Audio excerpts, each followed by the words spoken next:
अनन्तं विभुं निर्विकल्पं निरीहं शिवं सङ्गहीनं यदोङ्कारगम्यं निराकारमत्युज्ज्वलं मृत्युहीनं परं ब्रह्म नित्यं तदेवाहमस्मि।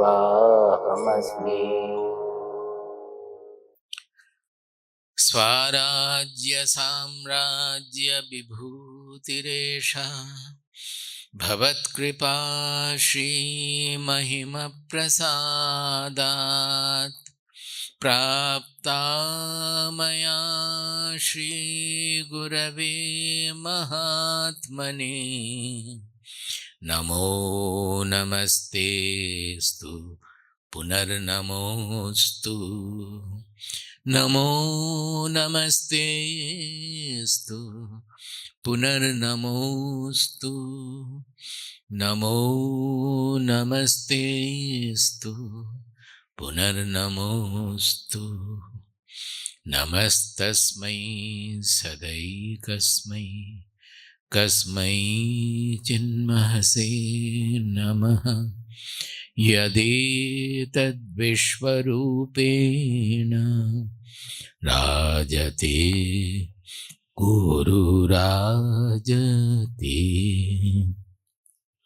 यदेतद्विश्वरूपेण राजते गुरुराजते। हरि ओम।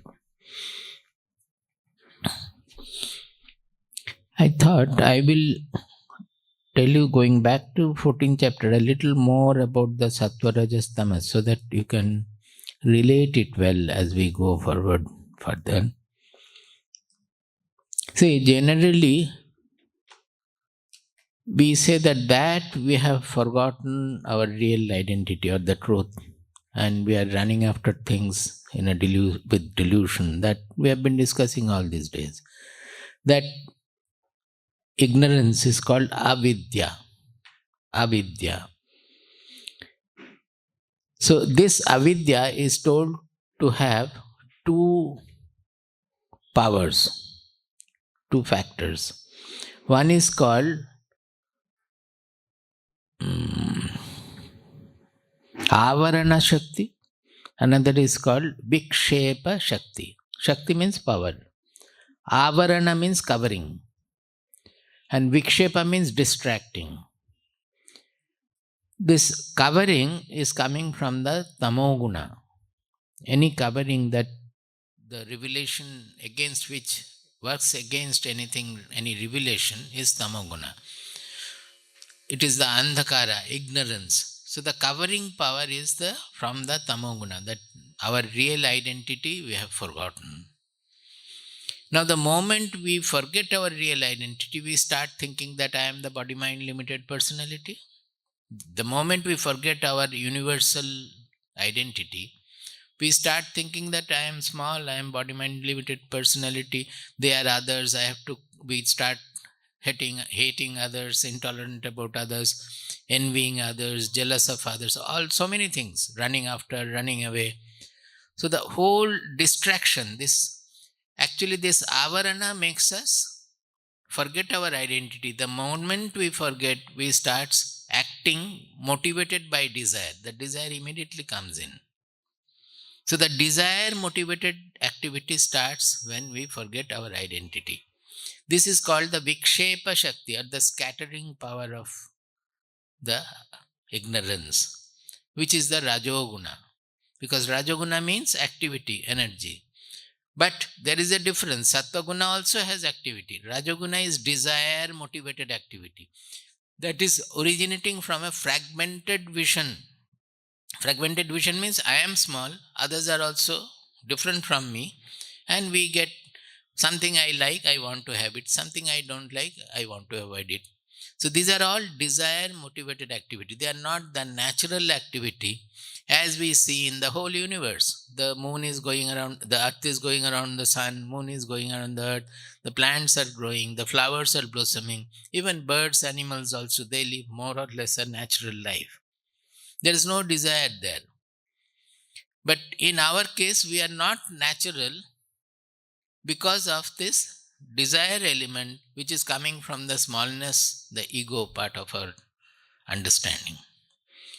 So, in the beginning, the right in the fundamental level, how the tamaguna is working, it is covering up, it is ignorance.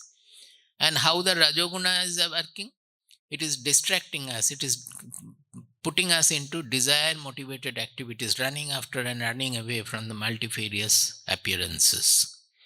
Now, what will Sattva Guna do? Sattva Guna is actually the Vidya, which has to eliminate the Avidya. That means Sattva Guna will reveal the truth and remove this desire from our being. That means we are thinking we are small, no longer we are small, so naturally desire becomes redundant. We become natural. Not that we are not acting, we will act in the natural manner. As the flowers are blossoming, we will also blossom with the full, whatever qualities we have, whatever capacities we have, with that we will blossom. So, Sattva Guna's work is to reveal that we should understand. We will still be active, but not with a fragmented vision, with the desire motivated activities. समझ में नहीं आ रहा? हिंदी में बोलने का जरूरत है. So, we should identify these qualities. Right in the beginning, in the 14th chapter, they have defined what is Sattva Guna, what is Rajoguna, what is Tamoguna.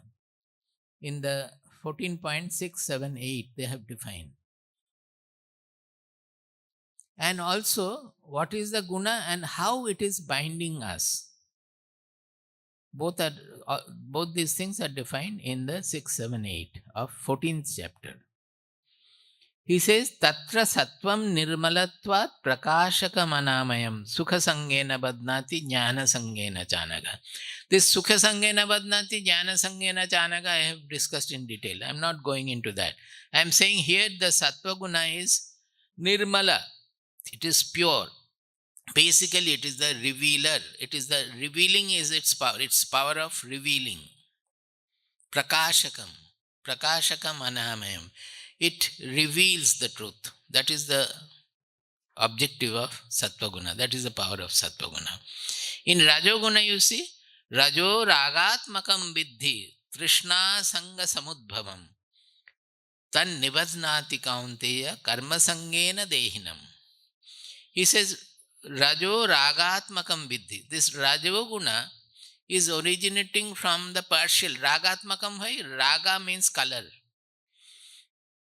That is, we are seeing the differences because of the colors, physical color. In this case, it is not just the physical color. It is the color of me and mine, others also. This I like, this I don't like. So it is a fragmented vision, as I am saying. It's a divisional, it's a differential vision. So the Rajoguna is originating from its Atma, Ragatmakam. Its origin is from this differential vision. Am I clear? We have to understand very well. Ragatmakam. In its heart, it is originating from a differential vision. Just as I say, it is the Vikshepa Shakti. And the moment we become small, we start running away from things. So it engages us into desire motivated activity. Tan nivadnati kaunteya karma sangena dehinam. Karma sanga. That means attached to some work which is necessary or not necessary, also it is desire motivated activity, ego oriented activity. Trishna Sanga Samudbhavam. This again is, if you understand some basic truth there, you will find always this Trishna and Sanga, or Kama and Sanga, these are coming. Trishna means desire actually, same. Thirst, that means desire for bhoga, desire to enjoy. And Sanga means, as we have said in the second chapter, Dhyayato Vishayan Pumsha Sangasteshu Upajayate. What is that? It is a clinging, something we associate with I like, so I generate a clinging to that. And something I don't like, we generate an intolerance and hatred towards that. Is it not?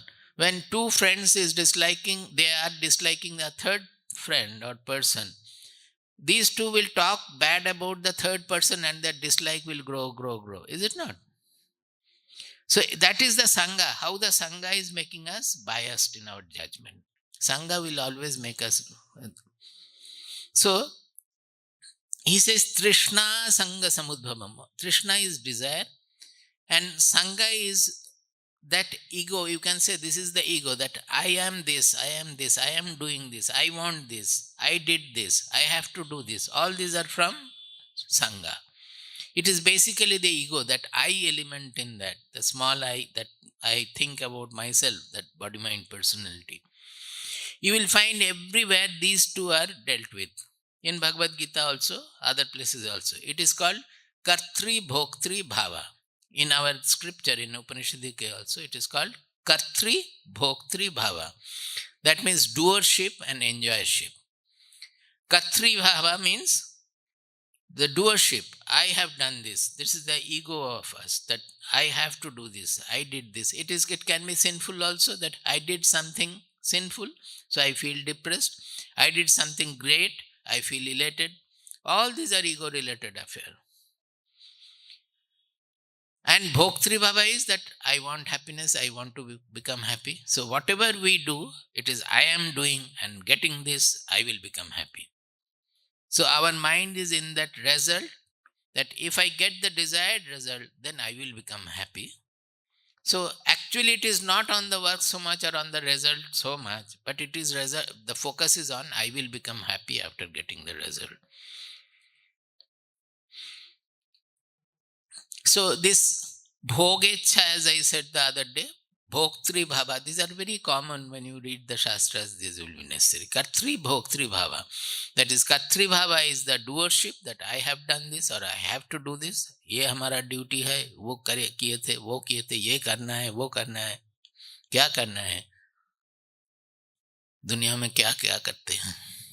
करो ना करो, अब next moment the body may fall. What will you do? We think that we are protecting everybody. हमें देखना है. कौन देखेगा?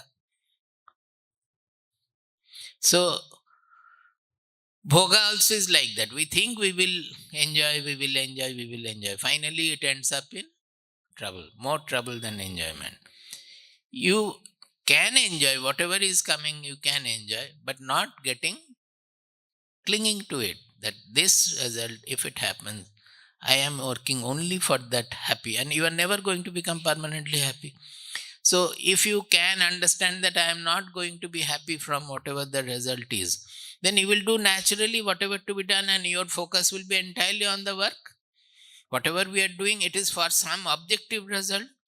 To get that objective result, we have to be focused on the work, and you will be focused. The anxiety or the hope or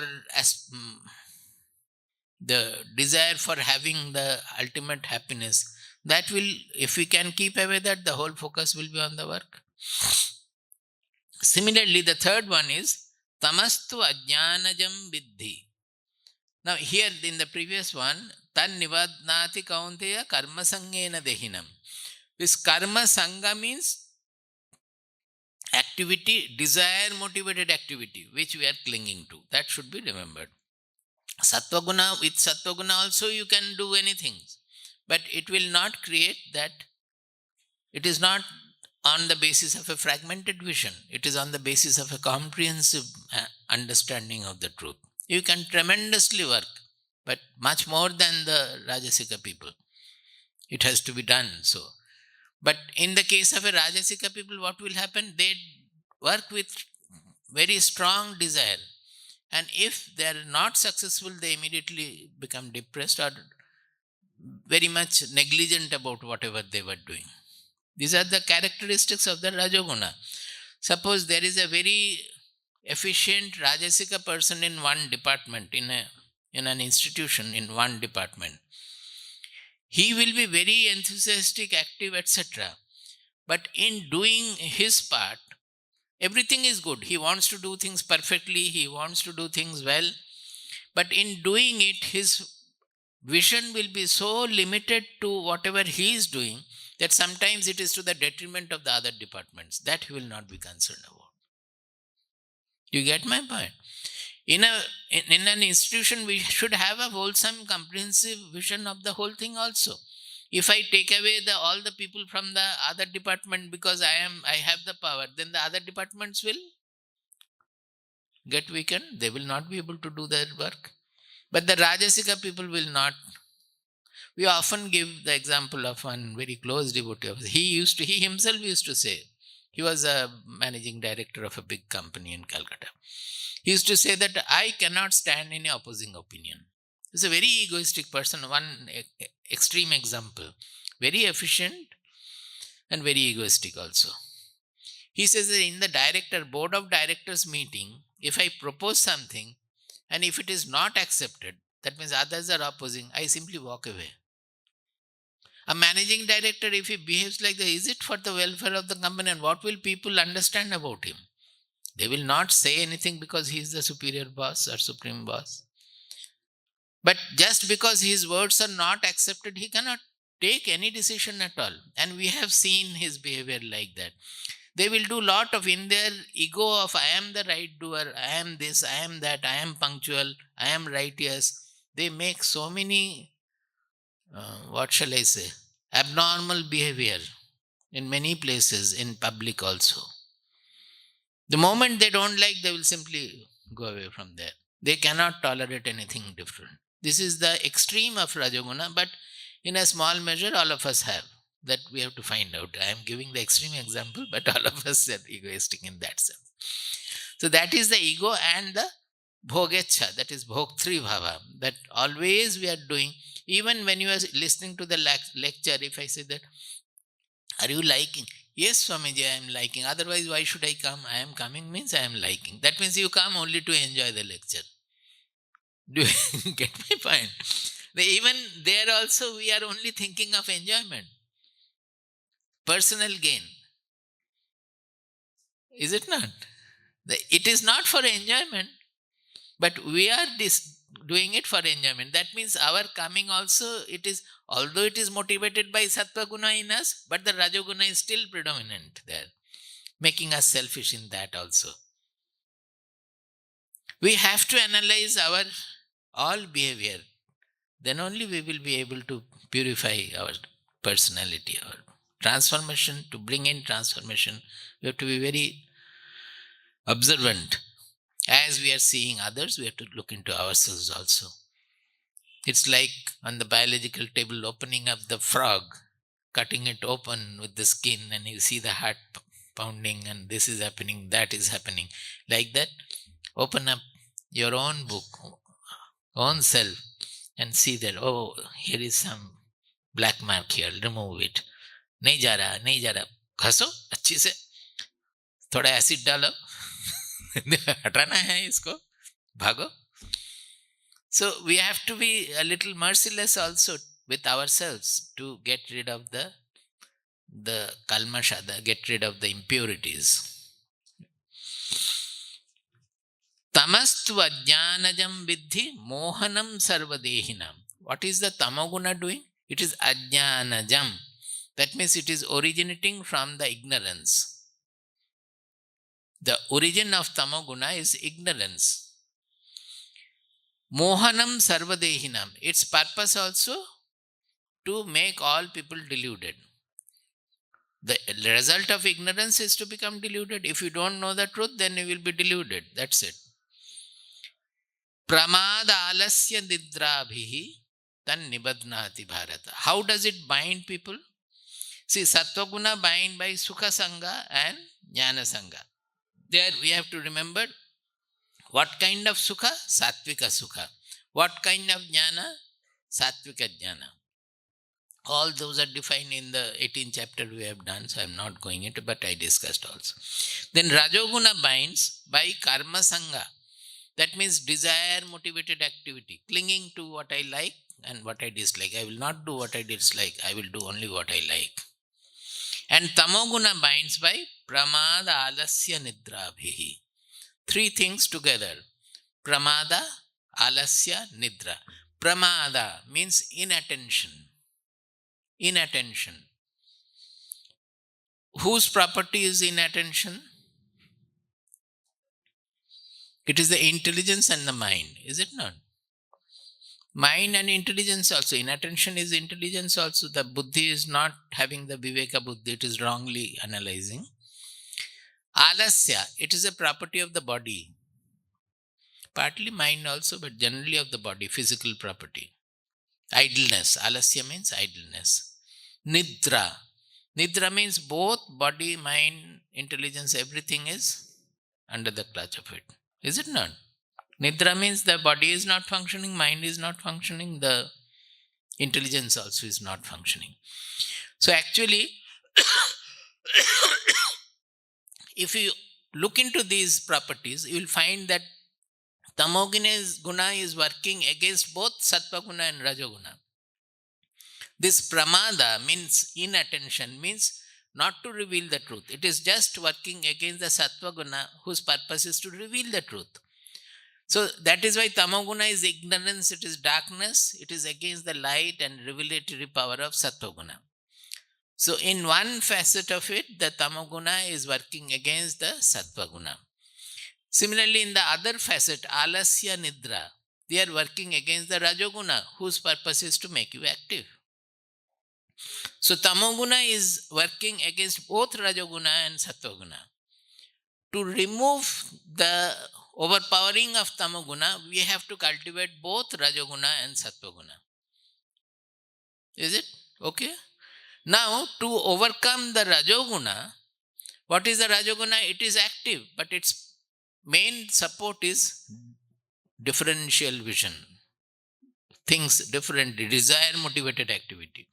So there you have to incorporate the sattva guna to take away to give us a comprehensive understanding of the truth and take away the desire motivation. We have to be active without the motivation of the desire. Desire becomes redundant. When we understand the truth, that's no desire is necessary at all. It is only first few days also we discussed a lot that desire only creates unhappiness. It is not really giving us happiness.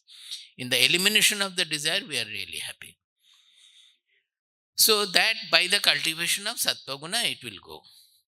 And by the cultivation of the sattva guna also will bind us by the sukha sangha and the jnana sangha. So how do we overcome that bondage?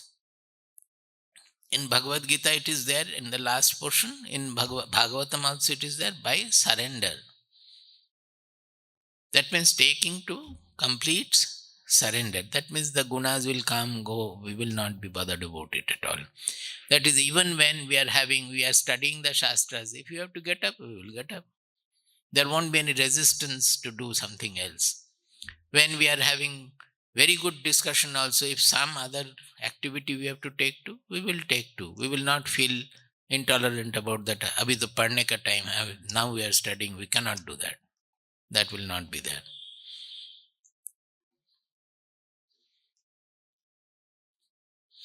These are very well discussed in the 11th skanda of Bhagavad Gita, Srimad Bhagavatam, 11th skanda, 25th chapter.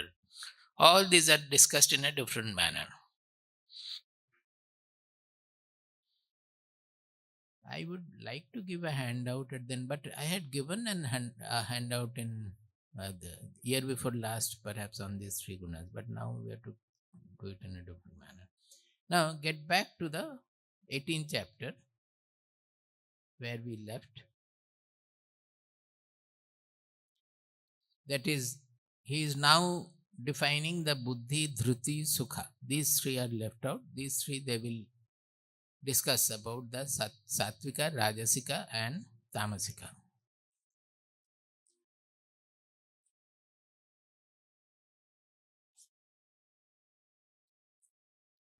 We have done 29, 30, 31 we were doing. Let us just chant these three verses so that it will be a repetition also.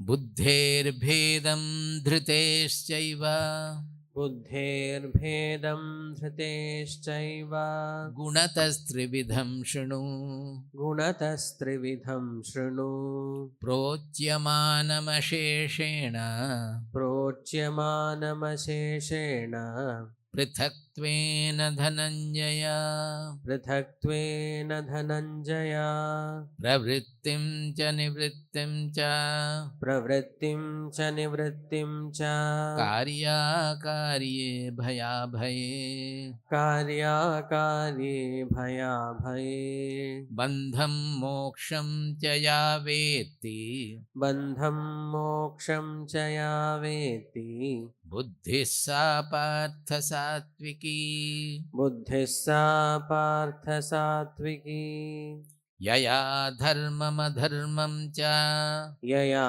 धर्ममधर्मं च कार्यं चाकार्यमेव च कार्यं चाकार्यमेव च अयथावत् प्रजानाति अयथावत् प्रजानाति बुद्धिः सा पार्थ राजसी.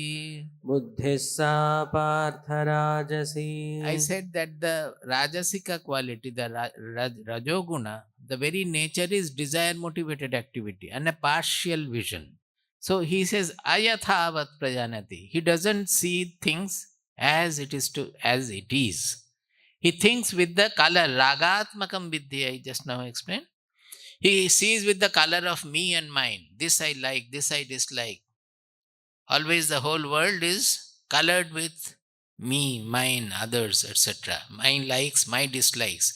That is the whole world. He applies the color of like and dislike. So, what is dharma and what is adharma? He is given to dharma, but his analysis of where lies dharma and adharma will be colored. That is what just now I gave the example, but sometimes they will behave in such a manner that for them also it is insulting. I mean, it is very ill. People will laugh at it. They become so rigid about their own opinion and all. What is the karya and what is akarya? That also they forget. I said, a problem of giving example because they are our known people, our close people. I have to speak about that only. Those examples we have. I talked about the Sainik Farm ashram in Delhi. That ashram, about 4 acres of land, it was given to Swamiji. One day it was offered by the owner to Swamiji. But Swamiji said that what shall I do with the land now when we have to construct an ashram or so? At that time we will see what can be done. Till then in my name, you run the place. I mean, you look after the place. Some people wanted that let it be registered in Swamiji's name. Those days our trust was not there. So even registration also had to be done in Swamiji's name, which Swamiji disliked that property and all. Unless we need the ashram, let the institution grow, then only we will think of it. So it was not done. Now later on there was a need because one disciple of Swamiji who had renounced, she wanted a place to stay. The other day I said she had gone to Rishikesh and all, staying in a cave, but she became a little older and she has to be hosted in Delhi. So Swamiji said that let us make some facilities over there so that she can stay and some other devotees will come and go. So some cottages were made. That is how he started. Then we found that our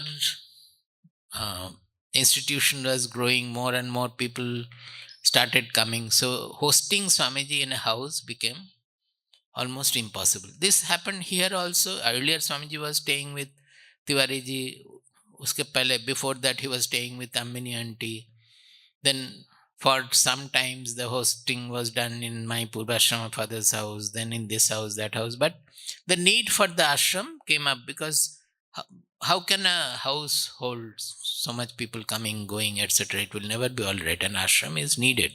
Always an ashram grows around a saint. It is not that he desires an ashram. It naturally grows because the devotees around have to have some activity to grow also. As long it is in a house, the volunteers will not have any scope to do anything. So there all the badmashis and impurities will not be caught at all.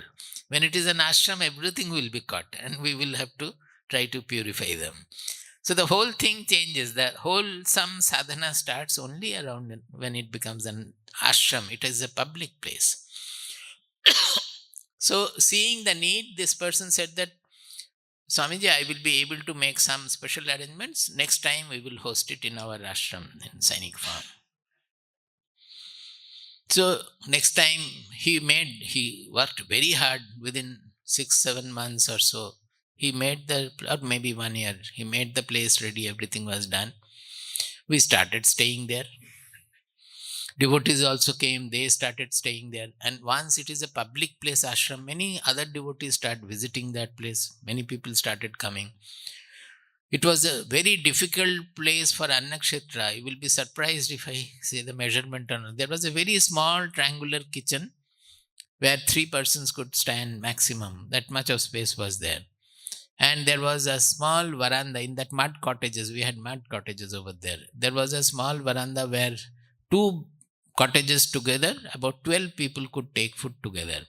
So on Saturday, Sunday, there will be more than 100 people taking food. So food will go on till, lunch will go on till 5 o'clock in the evening. It was like that. So everybody was feeling lot of difficulty, and the kitchen also, those ladies who were looking after the kitchen, no cooks were there. Now everywhere we have cooks, so the volunteers are very happy.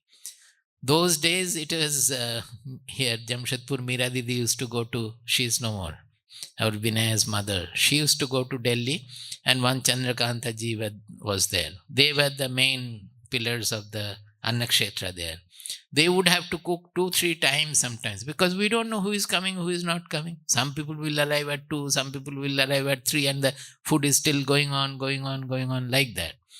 So there was really lot of difficulty. So people started saying, particularly those who are a little resourceful people, that Swamiji, we need a proper Annakshetra and kitchen and proper arrangement to look after the devotees. If you give the permission, we will make it. Now this person, the original owner, he will not allow anybody to do anything there. See, the ego has started working. The place where he had given off to Swamiji, now that Swamiji is staying there, but we never went into any formal transfer of property or anything. When Swamiji starts staying there, naturally it will be according to Swamiji's wish. But in his words, everything he used to say, it is all his wish. That means not his, means not God's or Swamiji's, his own wish. I want people to take this. I want people to take that. I want our Swamiji to go here. I want Swamiji to go all over Delhi and speak. All those things. It is I want. So it was all understood. Now when others started suggesting that let us have something here, he refused to allow anybody to spend money on that property. Slowly it became quite difficult. He says that if something has to be made, I will sell part of the land and get the money and do it. Swamiji used to say that it is an ashram, when the landed property is there, why should you do like that? Not only that, an ashram should always grow out of public contribution. No one person should contribute for an ashram. Then the ashram will lose its characteristics. Always there should be a small contribution, not big, small or big, whatever. But it should be from multiple persons, so that nobody has any ego connected to that. This is, I have contributed maximum, or I have done this, I have done that. That kind of an ego should not be there. Even those who are giving more amount also, they also should not form that kind of an ego. But he would not listen to anything at all. One day Swamiji called me. When I went to Swamiji's room, I found that the room is covered with notes. It's a full heap of notes there. Money, cash. Swamiji says he has done abhisheka of me with cash. What is that? By selling part of the property, he got 7.5 lakhs or so. That was quite much those days. So all the money he brought in cash and did abhisheka to. You can see what the ego and the rajasika, rajoguna make of a people. How much foolish one can become. Seeing that, we were shocked that what is this? And is this money to be shown in a place where there is no compound wall, no security at all? We did not have any security also. Why should we bring the cash there? It can be kept in the bank. Why should it be brought here? And is Swamiji to be done Abhisheka with all those dirty notes, which has gone through all kinds of... Don't we have even that much of purity? But Swamiji is Balabat, so he is coolly sitting there. The moment we saw, we immediately said, remove it, pack it, send it to the bank. Nothing doing. Here, these things will not do. Now, what happened is that, so 7.5 lakhs were sent to the bank. Now, during the Danasatra those days, the Danasatra also needed a lot of money. Now, we spend for Danasatra about 70 lakhs every year, or more than that. Those days, we did not have much money. It was not there. And people, whatever they used to collect, with that we were doing the Danasatra. Either it was during Danasatra or making the old age home. I don't remember now. Maybe it is for the old age home. Swamiji needed 50,000 rupees. So he had asked him to send that from that money, which is supposed to be Swamiji's money, 50,000 rupees for that old age home. He sent only 15,000, 15. And he says, he himself later on said that Swamiji wanted 50, but cleverly I made it 15. Because you can easily misunderstand 50 as 15. That means he did not want to send that. He is openly telling Swamiji also. But it is supposed to be Swamiji's money, which he had, the whole land was given to Swamiji about 10 years ago. And part of the land has been sold and 7.5 lakhs came because of the land only. Now, it was easily understood that the money has, the land and the property and the money has become his money now. It is no more Swamiji's, no more offered to Swamiji also. Now, this was told and he said, yes, it is so. When I gave, it was costing maybe a few lakhs, maybe 10 lakhs or 20 lakhs or so. Now it has become a few crores. He himself said, see the ego, how they behave, how Rajasika qualities they make. He is proud about it that now it cannot be given to Swamiji because the property price has... If we had gone for a registration, then it would have been done then. But it is the goodness of a sannyasin that we don't want, and naturally it is so. All these things were happening. The next time when we came, we found that he is operating some yoga class and center over there. And the place actually everybody is referring to as Unka Ashram, not Swamiji's Ashram and Narayana Ashram Tapavanam. That person's name was used to refer to the address became that person's ashram. And when Swamiji said that the ashram should have its own purity, here other things should not be done. That is, whatever is not commensurate with our practices should not be done here, because then the place will lose its sublimity. He said, no, why not? We are using this place only twice a year. The rest of the year it is lying vacant. I can use it for any purpose. If necessary, even Swamiji's room and Nutun Swamiji's room also I will use for other sannyasin or other yoga masters to stay. So we understood what has happened. And many other things also in the talk, many things came, Swamiji discussed. So then Swamiji said that we cannot stay here anymore. It is no more our place also, and it won't be right to stay here anymore.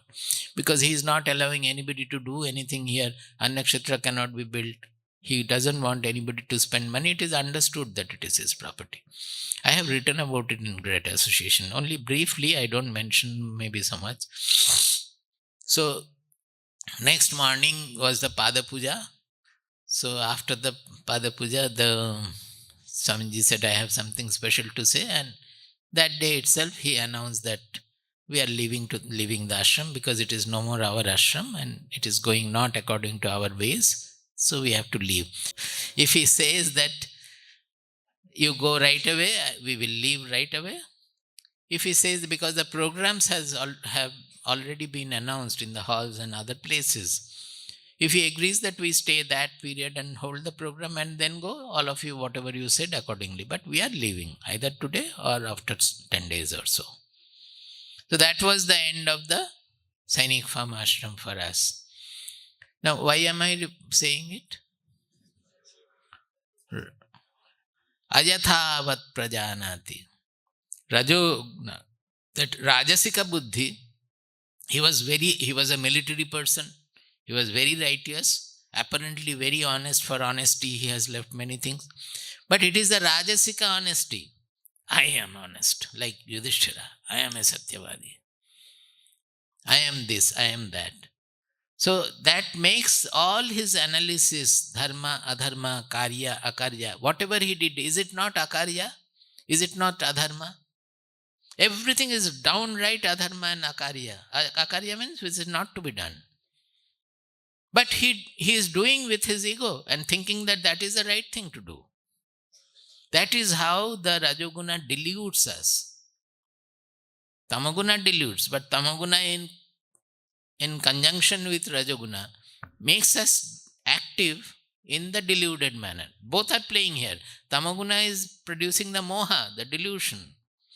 And in that deluded stage, whatever we are doing, that is produced by Rajoguna. So Rajoguna, Tamoguna together is involving us into deluded activity. It's an extreme example. Everything need not be like that, but in a minor manner, all of us are doing this or that. So we have to look into that. There is no point in condemning that person. It is all examples are given to look into us where in a subtle manner we are having that. So ayathavat prajanati buddhissa partha rajasi. Then adharmam dharmamiti. Adharmam dharmamiti ya manyate tamasa avrita. See, I said that the tamasa guna is deluding his, not disclosing what is dharma and what is adharma. Rather, what he did, it was absolutely adharma. But he is thinking it is the dharma. I am doing it is correct. I should use the property in my own manner, and this is the way to do it. This is the tamoguna. So it is a rajoguna tamoguna combination. Under the clutch of tamoguna, he feels the adharma also is dharma. It's a ready example before you how it operates in a good person, in a good case. Not that he was a corrupt person or anything. He's a very good person. Sarvarthan viparitamscha buddhissa partha tamasi. The tamasika buddhi is such that anything you explain, they will take it in the reverse manner. See, in minor cases, subtle cases, when the devotees come to a saint, what for they are coming, you tell me?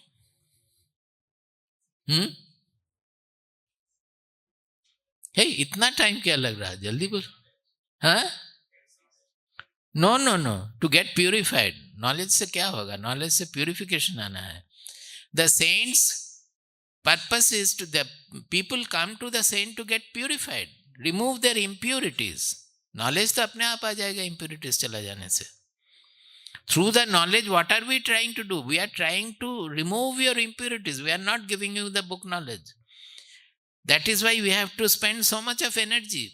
Powerfully speak so that your kalmasha, your dirt, your filth, it is brushed off. It is thrown off. So a person comes to a guru only to get rid of the impurities. But the fact is that when the guru tells anybody, the disciple, that this is wrong, what you are doing, this defect you have, they completely understand it in a reverse manner. The Swamiji doesn't like me. अरे स्वामी जी तुमको पसंद करते हैं इसीलिए ना तुम्हें बोले हैं. अगर जिनको स्वामी जी के जिनके प्रति कुछ भी नहीं है, प्यार भी नहीं है, को बहुत लोग तो आते हैं, उनको तो आप बोलते नहीं हैं कि आपका क्या डिफेक्ट है. बोलते हैं हम कुछ आपको. जो नहीं आते हैं हम कुछ नहीं बोलते हैं, देखने से भी नहीं बोलते हैं. जिनको बुला के बोलते हैं मतलब he must be considering him or her to be close. That is why he is pointing out. Otherwise, his duty is not to point out the fault everywhere going. He is tolerant about everything.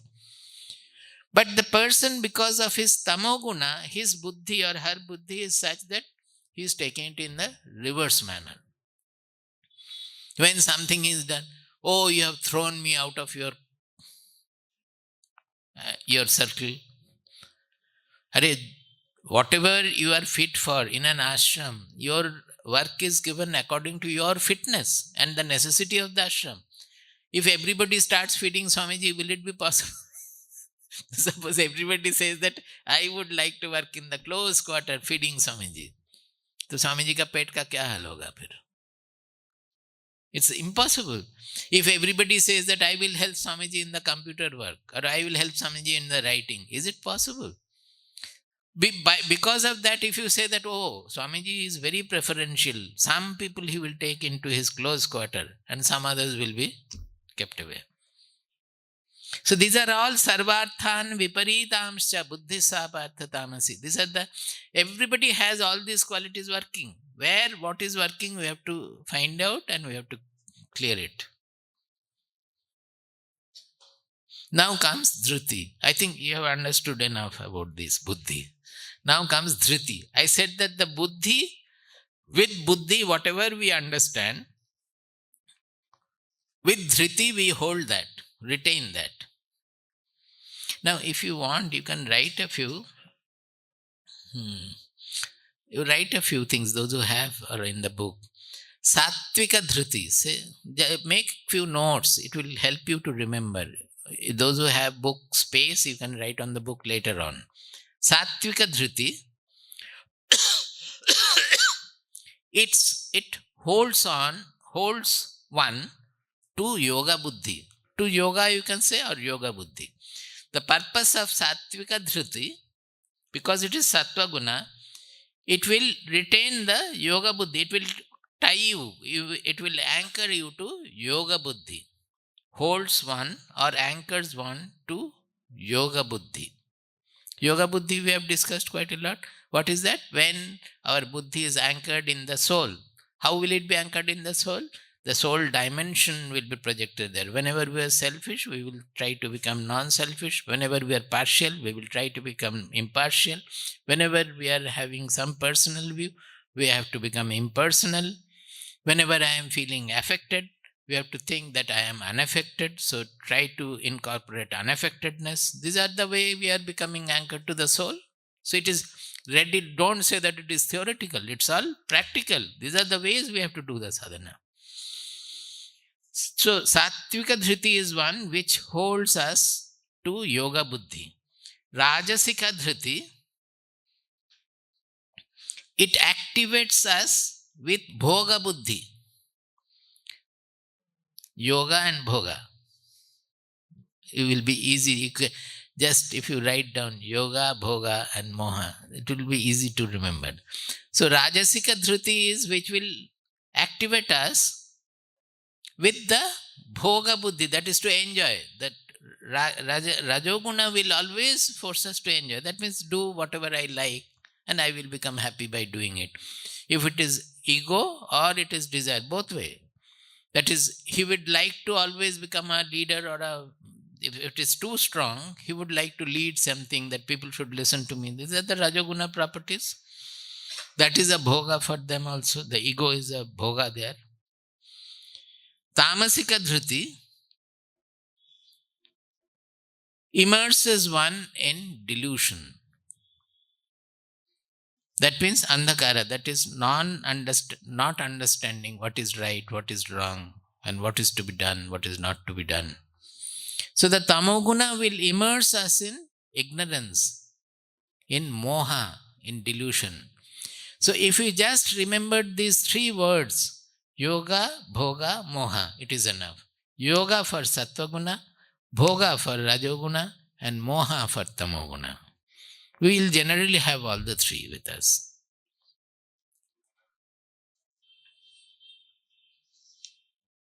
Yoga, bhoga, moha.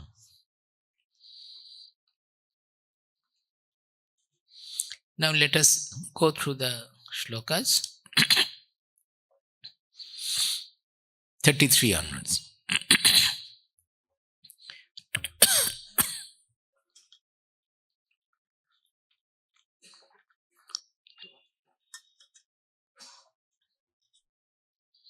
Similarly, in Sukha also I will give this. If I forget, you remind me. That simple, short sutra. These are called sutras. Because easy to remember. While acting, you should remember. It should come to your hand, come handy to you. Dhritya yaya dharayate धृत्यायया धारयते manah pranendriya kriyaah मनः प्राणेन्द्रियक्रियाः yogena vyabhicharinya योगेनाव्यभिचारिण्या dhriti sa partha sattviki धृतिः सा पार्थ सात्विकी धृत्या यया धारयते धृत्यायया धारयते मनः प्राणेन्द्रिय क्रियाः मनः प्राणेन्द्रियक्रियाः योगेनाव्यभिचारिण्या योगेनाव्यभिचारिण्या धृतिः सा पार्थ सात्विकी. धृतिः सा पार्थ सात्विकी. He says, by that dhriti, by which dhriti? That is dhritya, tritiya vibhakti. Yaya dharayate, yaya dhritya dharayate. That means holds on. Dharayate means holds on, retains, anchors. Mana prana indriya kriyaha. Mana pranendriya kriyaha. The activities of the mind, of the vital energy, prana, and the sense organs. That is, they are all activities. The mind is active, the vital energies are active, breath, and the sense organs.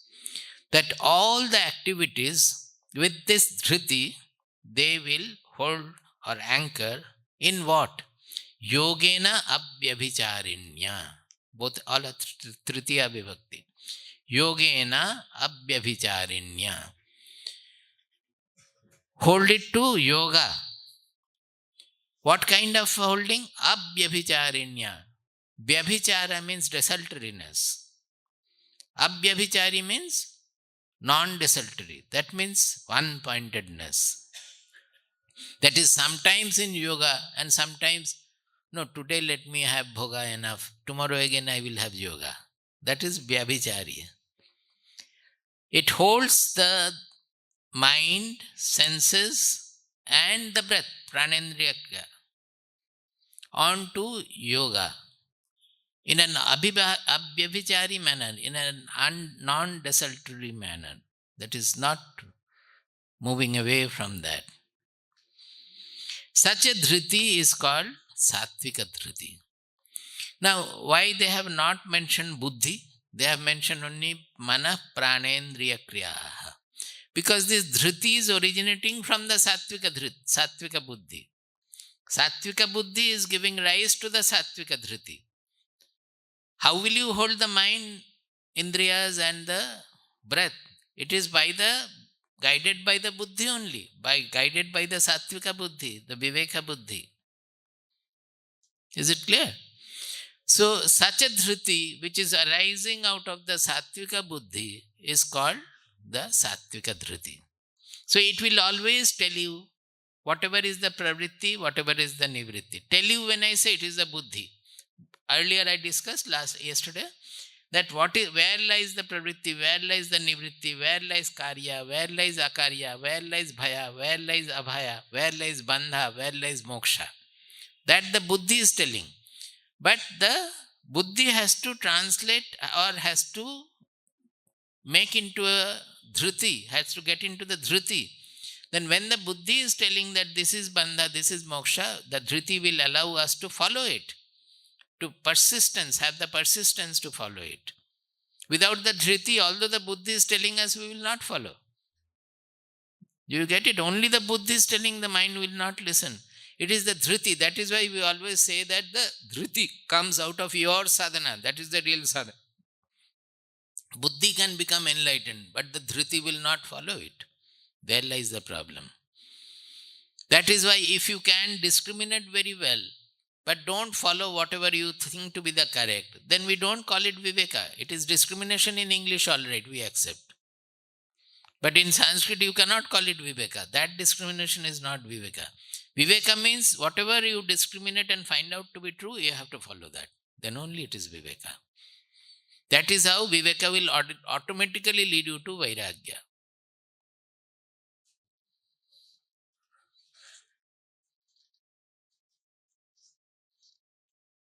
So, in the dhriti, our ruchi, our taste, our practices, our samskara will get mixed. You will find even in some saints also, some stealth. That stealth they are not able to get over. When we look at the foot also, we find that the stealth has gone to the physical level. Seeing the formation of the foot and the toes and all, we can understand that stealth is too much. In such cases, generally the guru will say that don't take to sannyasa, or some corrections will be given.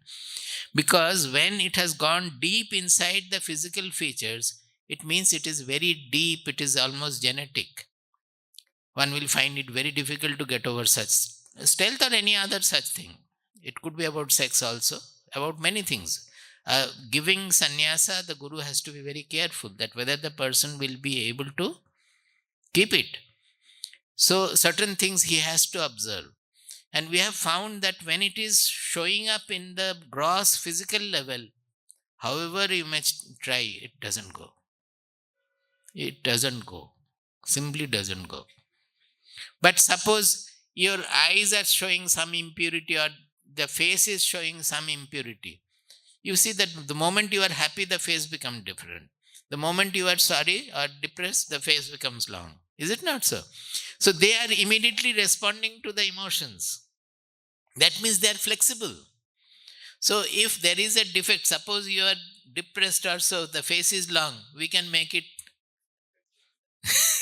cheerful because it's not gone that deep, you can do. But when the depression has gone to such a level that it has changed some gross feature of the body, that depression cannot be treated. Cannot be treated. You can give some medicine and he will be behaving more or less okay. But spiritual treatment becomes extremely difficult. And in such cases, people, they say they accept it, that stealth is there, what can be done. Sometimes he behaves with the stealth, you have to accept it. So, dhriti comes there. The dhriti, in buddhi you can understand the great philosophy if you have discrimination. But in holding to that, following that, the dhriti, it needs samskara. Samskara means the culture, the how much you have cultured, how much in the family also it will depend. That is it. Some of the elements will come down to the gene. Then what have you practiced? How much of sadhana you have done? If you don't do the sadhana, just having a very intelligent, very sharp intelligence, dhriti will not come. You have to, abhyasa is necessary. That is why Krishna says that abhyasena tu kaunteya vairagyena cha grihyate. How are we to hold ourselves on this path? Abhyasa and vairagya. Abhyasa is the centripetal force. Abhyasa means either you meditate or you contemplate or you practice through analysis, whatever. These are all abhyasa. Is it not? Studying the Shastras, meditating, analyzing, doing vichara. These are all of abhyasa. The most powerful abhyasa is vichara. Evaluating what I am doing and what should be done, etc. So this abhyasa is always making us anchored in ourself, in our inmost truth, inmost being. It's generating the centripetal force to our being. Is it not? Centripetal means which is bringing us back, because always in the world we are going astray. We are always running after outward. Abhyasa makes us anchored inside. And vairagya is actually loosening the outward pull. That is the centrifugal force we are having from the world. You call it centrifugal. Why? It is taking us away from the center. All the pulls and pushes, the likes and dislikes, the raga dvesha, they are always taking us away from the anchorage. So, if you can, two things we are doing. We are generating more of centripetal force to get anchored, and we are reducing the centrifugal force by practicing vairagya. Vairagya means having the true vision. That means not being affected by the partial vision, not getting pulled by the desires, not getting pushed by the intolerance. That will determine the vairagya. It will become loose. So, You will not be affected by anything happening outside. It will not be, the pull will not be so strong as it used to be. So, generating both the centripetal force by abhyasa and reducing the centrifugal force by vairagya. This is how we develop the dhriti. These are the part of the abhyasa for dhriti, part of the sadhana for dhriti. Yaya tu dharma kamarthan यातु धर्मकामार्थान् धृत्या dharayate arjuna धृत्या धारयतेऽर्जुन prasangena phalakankshi प्रसङ्गेन फलाकाङ्क्षी dhritis sa partha rajasi. धृतिः सा पार्थराजसी. He says yayatu dharma kamarthan. We have fourfold purushartha. Purushartha I explained the other day. That is whatever we attain by applying our self-will, self-effort. Paurusha means self-effort. Whatever we have to gain in life by applying the self-effort is called purushartha. So we have to apply our self-effort to know what is dharma, to learn what is dharma and follow the dharma. Not only know. After knowing, if you don't follow that knowledge, our country doesn't give any value. Whatever you know, you have to live. Dharma, artha, kama. That is, all these are, and the last one is moksha. These are the four purusharthas. Now, for the Rajasika person, the Rajasika dhriti, that moksha part is not there. Dharma, artha, kama. Dharma, kama, arthan. That is, they will be having the dharmika lesson, but with the desire motivated activity, with the desire motivation to earn and to fulfill his desires. That is why earlier they have said that dharma, his analysis of dharma also will be sometimes going wrong. But it's not that he is a bad person who will be adharmic. He would like to follow the dharma, but his mind will be occupied by artha and kama. Because the moksha part is missing there. He doesn't want to get liberated, or he doesn't want to attain that state where this bondage created by the gunas are not there. Prasangena phalakankshi. See, everywhere it comes. Prasangena, prakishta rupena sangha. Prasangena, that means with deep sangha. In English we call it attachment. I am not using the word because it has become a cliche. Sangha means actually again that I am doing it, I want to do it, I want to do that, I have done this, I have to do this. These are all sangha, that constantly thinking about it. So in English it is better to use the word ego there. Sangha means ego, that you are increasing more and more. You see, you meditate on this, you think about this I, that I like, I dislike, I do this, I did this, I do this. Your ego will become bigger and bigger. Our Swamiji says it was perhaps a coconut ego, it will become a jackfruit ego. So ego will become heavier and heavier and heavier. As you grow with age, normally the ego should get sublimated, like Nachiketa. But what happens to us is that as we grow old, our ego becomes bigger and bigger. When we retire, nobody gives us any honor, then the ego becomes all the more big. Still bigger, because nobody is now, the chair has gone, which was attracting some respect. So people want to have again a chair after retirement. That is gone, again a chair after. How long will you continue with that? First time you lose the chair, why don't you practice not having the chair? Get rid of the ego. Do some sadhana so that whether you do or not, you will feel free. So this prasangena means whatever he does, that ego is becoming prominent there for the Rajasa person, Rajasika dhriti. Because it is dhriti, they have used perhaps the word prasangena. Otherwise, everywhere they have used sangha, sangha, sangha. Here they have used prasanga, prakrishta rupena sangha. Phalakankshi. Their mind is always on the phala. What is the phala? No, not result, not the objective result. I will become happy. Objective result, whatever we do, it will have its objective result. Without the objective result, you will not do things also properly. Is it not? If you want to make the dress, the shirt, you have to make it according to your measurement. You have to follow it, and the result you want. Without the shirt, there is no point in working to make a shirt. So, objective result will always be there. Bhagavad Gita doesn't speak about the objective result at all. It is speaking about our mind that by getting the result, I will become happy. That we are thinking that by getting some result, I will become happy. By doing this, I will become happy. By doing that, I will become happy. But I have never become happy permanently by doing anything but we don't think about it.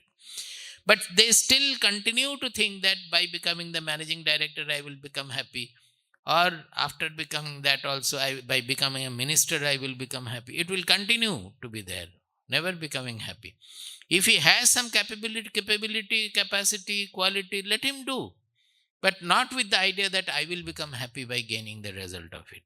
Even if his factory behaves very well, the result is very good, the very good production is there. It is fine. He has put his mind and effort and the good production is there. But never to think that when the success is there, I will become happy. That happiness will not be there. So, a Rajasika person is always working with the ego and the desire for happiness. His partial vision and his colored vision of I and mine.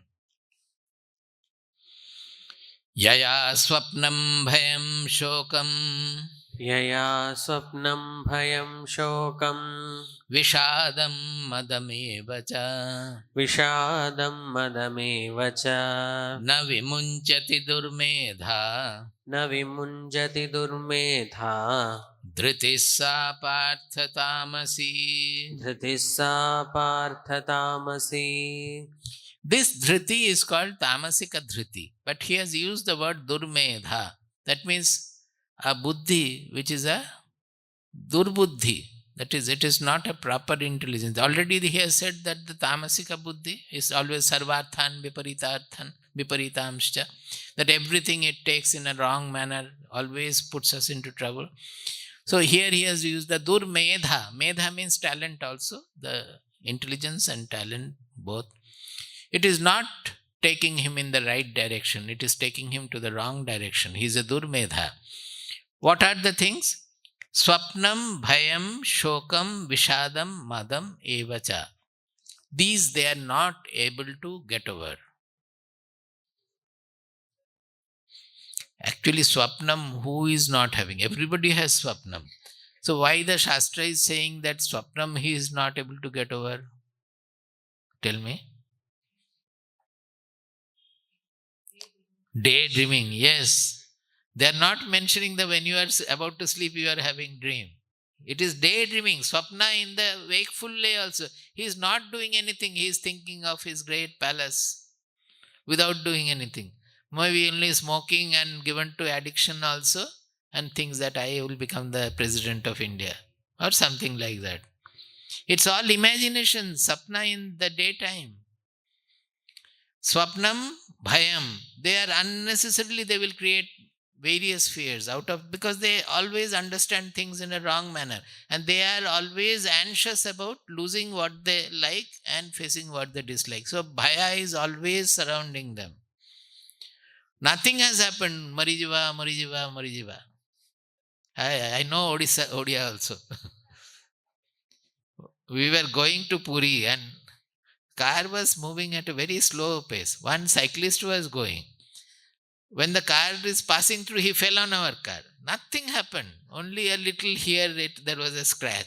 Morijiba, Morijiba, Morijiba, and all people came around.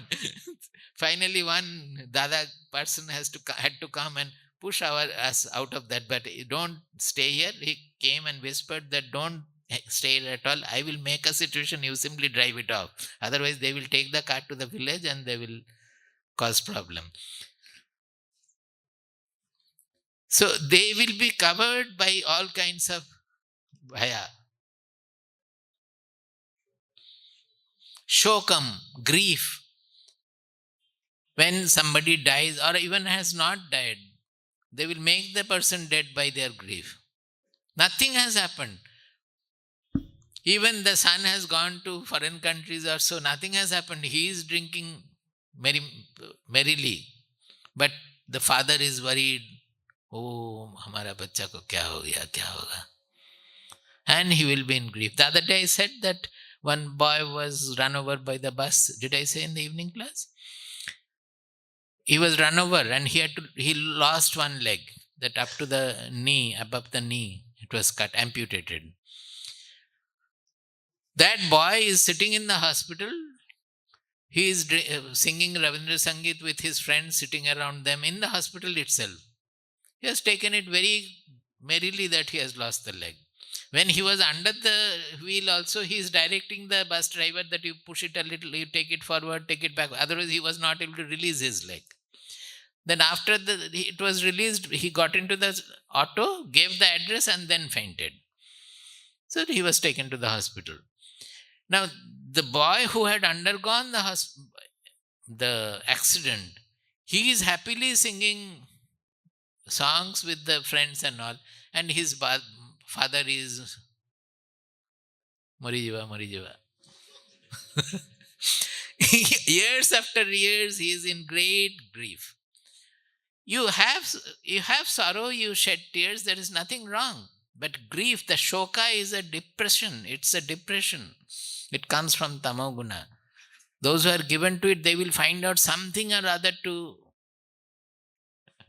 remain deep in grief. We call it dukkha vilasa. That is, vilasa means luxury. For them, grief is a luxury. And that becomes their killing. I mean, they lose everything through that, the grief. That is a tamoguna property. Swapnam, bhayam, shokam, vishadam. Vishadam also is depression. Shokam is grief, vishadam is depression. So in grief, they will be depressed. When the grief becomes more, it will be depression. Madam evacha. Madam has got various meaning. One is pride. That means they are proud about what they are. Another is just indulging in various pleasure, sensory pleasure. Both way it is true. That means many of them are given to drug or cigarette, smoking and all. Smoking means chain smoking, or drinking, or taking to drugs. These are all tamaguna effects. Even if they do not have so much of tamaguna, once because of some other antisocial elements, if they once take to the drug, they are not able to come out of it, because the drugs are creating the tamaguna in their being, in their mind, in their body. The drug flowing in their blood will cause tamaguna and they will not be able to come out of it. That is artificial tamaguna. But our normal tamaguna also will make us only all these things. That is why he is called durmedha, na vimunchati. They are not able to get out of the daydreaming, fear, grief, depression, and madam. What is the mada they have translated there? Actually, mada means too much of indulgence, in material indulgence, too much of sense indulgence. But have they written anything in the book? Huh? That also is mada. That is when you become very proud about your whatever you are. But it's not that alone. It is sense indulgence also is mada. We say mattaha, pramattaha. It has come from there. Madamattaha. That also is used. Now tomorrow we have class, na? We will take up the sukha, the 3 kinds of sukha.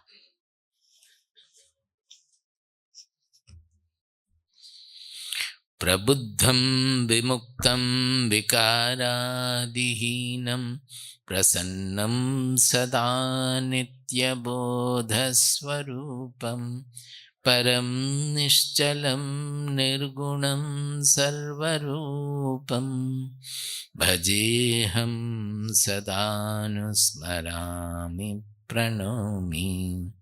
Prabuddham vimuktam vikaradihinam prasannam sada nitya bodhasvarupam param nishchalam nirgunam sarvarupam bhajeham sadanusmarami pranami.